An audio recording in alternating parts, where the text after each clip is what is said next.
Sir నమస్కారం sir. నమస్తే. Sir 'mega Allu' ఫైట్‌లో బన్నీనే గెలిచేసాడంటూ నెటిజన్స్‌లు పోస్టులు పెడుతున్నారు సార్. అంటే 'గేమ్ చేంజర్' మూవీ టాక్ చూసాక వాళ్ళు కామెంట్స్ అన్నీ కూడా చేసేస్తున్నారు. ఈ రేస్‌లో ఇక బన్నీదే విజయం. కనీసం 'గేమ్ చేంజర్', 'పుష్ప 2' రికార్డుల దరిదాపుల్లో కూడా రాదు అన్నట్టుగా పోస్టులైతే ఇప్పటి నుంచే పెట్టడం చూస్తున్నాం సార్. మరి ఈ వాళ్ళ ఎక్సైట్‌మెంట్ ఏ విధంగా చూస్తారంటారు సార్ మీరు? అంటే 'బన్నీ' అలాగే 'చరణ్' వీళ్ళిద్దరూ కూడా హ్మ్. హీరోలు.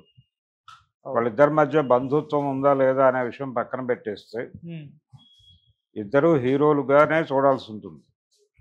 ఇద్దరు హీరోల అభిమానుల మధ్య ఖచ్చితంగా స్పర్ధ ఉంటుంది. హ్మ్. స్పర్ధ వేరు, వైరం వేరు. వైరం గాదు. స్పర్ధ మాత్రమే. ఓకే.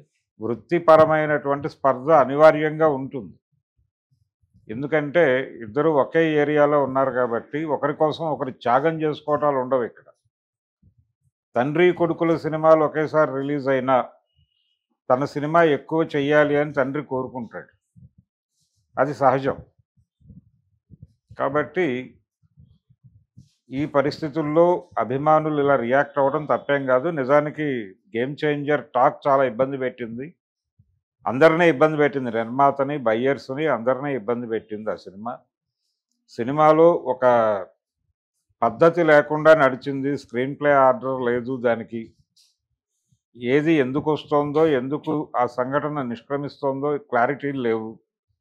అలాగే గందరగోళం ఉంది తప్ప ఒక ఏకసూత్రత లేదు ఆ సినిమాలో అనే మాట చాలా ఓపెన్‌గానే బయటకొచ్చినటువంటి ప్రేక్షకులందరూ ముక్త కంఠంతో మాట్లాడేశారు. హ్మ్. ఇది వాంటెడ్‌గానే చేస్తున్నారు. కొంతమంది ఎవరో టాక్ బ్యాడ్ చేయటానికి, సినిమాని బ్యాడ్ చేయటానికి ప్రయత్నం చేస్తున్నారు. ఇలాంటి వ్యాఖ్యానాలు చేస్తున్నారు గానీ ఇవేవీ కరెక్ట్ కాదు. థియేటర్‌లో నుంచి వచ్చినటువంటి ఏ ప్రేక్షకుడికి కూడా సినిమా మమ్మల్ని అలరించింది అనేటువంటి అభిప్రాయం అయితే కలిగి లేరు. ఓకే. ప్రతి ఒక్కరూ నెగెటివ్‌గానే మాట్లాడారు తప్ప పాజిటివ్ టోన్ చాలా తక్కువ. హ్మ్. ఈ పరిస్థితుల్లో వాళ్ళు ఫస్ట్ డే కలెక్షన్స్ అనే పేరుతో రకరకాల ఫిగర్స్ రివీల్ చేస్తున్నారు. రివీల్ చేస్తూ 350 దాకా వెళ్ళిపోతుంది సెకండ్ డే కలెక్షన్స్‌తో కలిపి అని ఒక చోట, కలపకుండా అది 350 వరల్డ్ వైడ్ కలెక్షన్స్ అని ఇంకో చోట, ఇలా రకరకాల ఫిగర్స్ సర్క్యులేట్ చేస్తున్నారు. ఇది కూడా సినిమా మీద ఒక హైప్ క్రియేట్ చేయడం కోసం ప్రయత్నమే. ఎన్ని చేసినప్పటికీ మౌత్ పబ్లిసిటీయే సినిమాని నిలబెడుతుంది ఈ రోజుకి. అలాగే సోషల్ మీడియాలో ఆ సినిమా మీద రకరకాలుగా ట్రోల్స్ జరుగుతున్నాయి. అది కూడా ఇండివిడ్యువల్స్ నుంచి జరుగుతున్నాయి. మూక ట్రోలింగ్ వేరు, ఇండివిడ్యువల్ ట్రోలింగ్ వేరు. ఇండివిడ్యువల్ ట్రోలింగ్ నడుస్తోంది తప్ప మూక ట్రోలింగ్స్ లేవు. ఓకే. అల్లు అర్జున్ అభిమానులు పెడుతున్నటువంటి పోస్టులు కూడా అలాగే పెడుతున్నారు తప్ప వాళ్ళు ఒక కమ్యూనిటీ బేస్డ్‌గా వెళ్ళటం లేదు.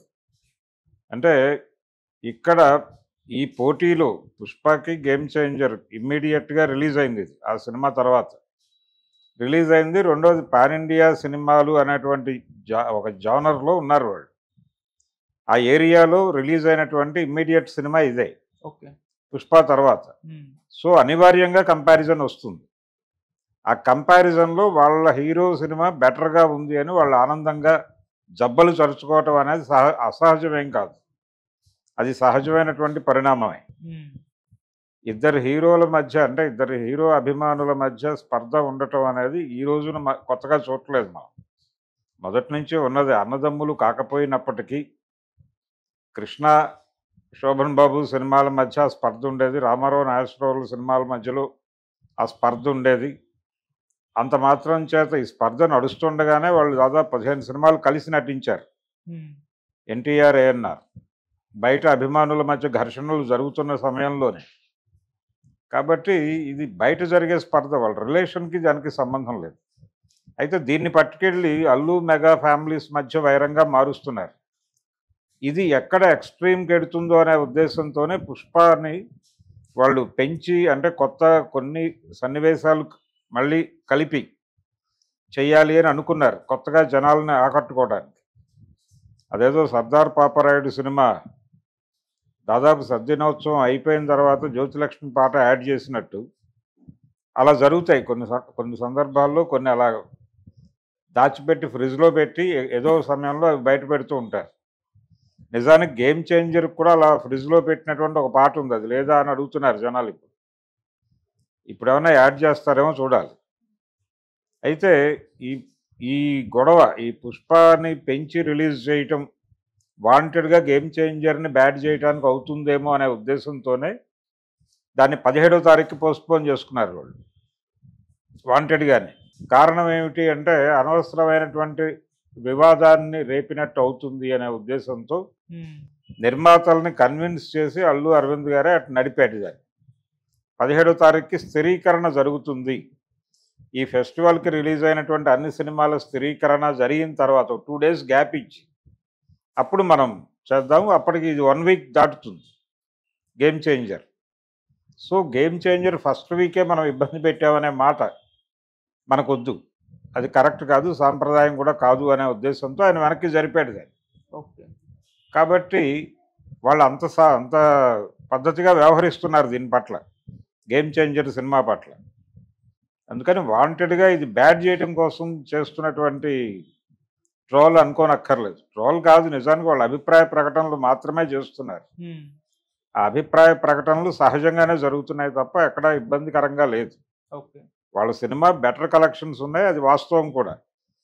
అది openings very first day 9:30 show నుంచి ఇది కనిపించింది వేవ్.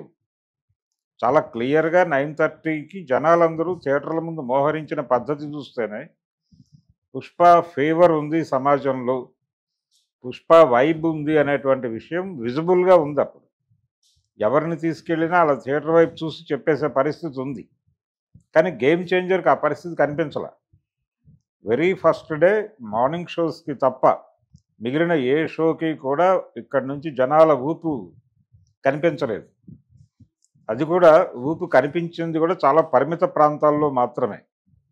2 తెలుగు రాష్ట్రాల్లో కూడా ఒక 7-8 సెంటర్లలో మాత్రమే హడావిడి కనిపించింది. కానీ మిగిలిందంతా చాలా ప్లెయిన్గా ఉంది.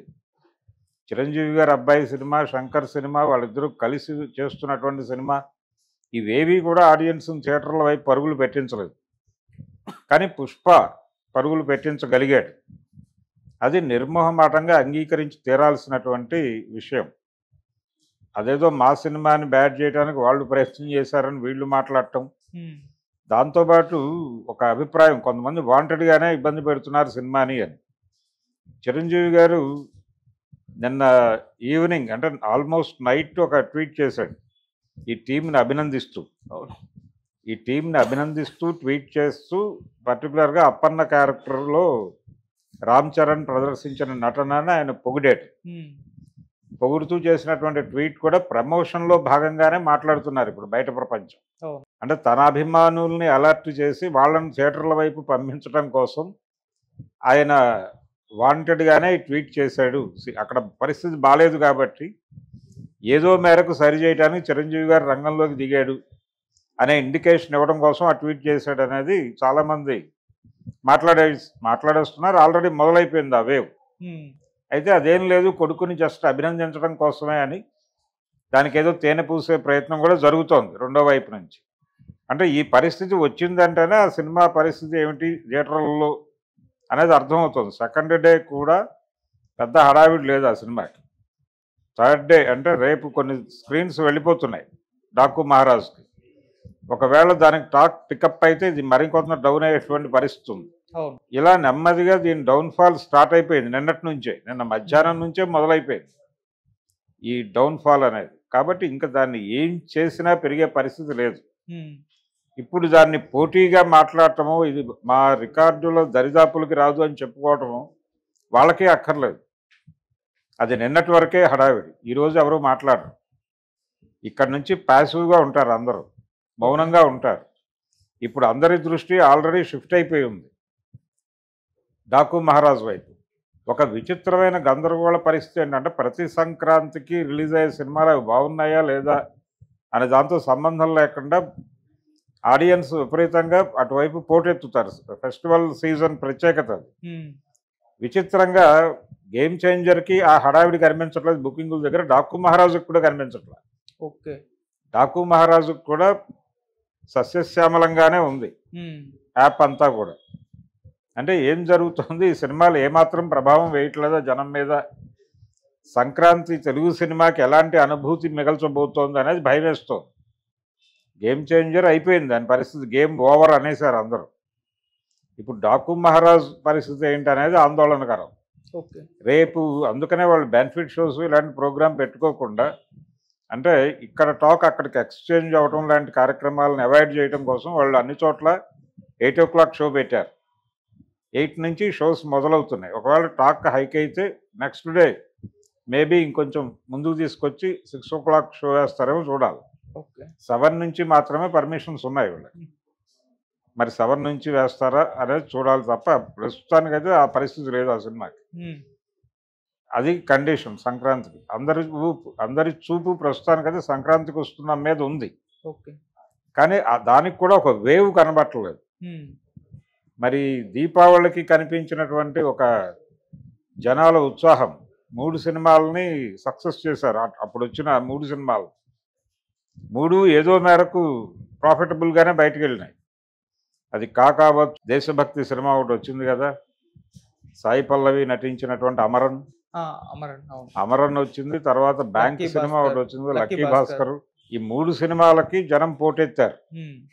3 ప్రాఫిటబుల్గానే బయటకు వచ్చినాయి.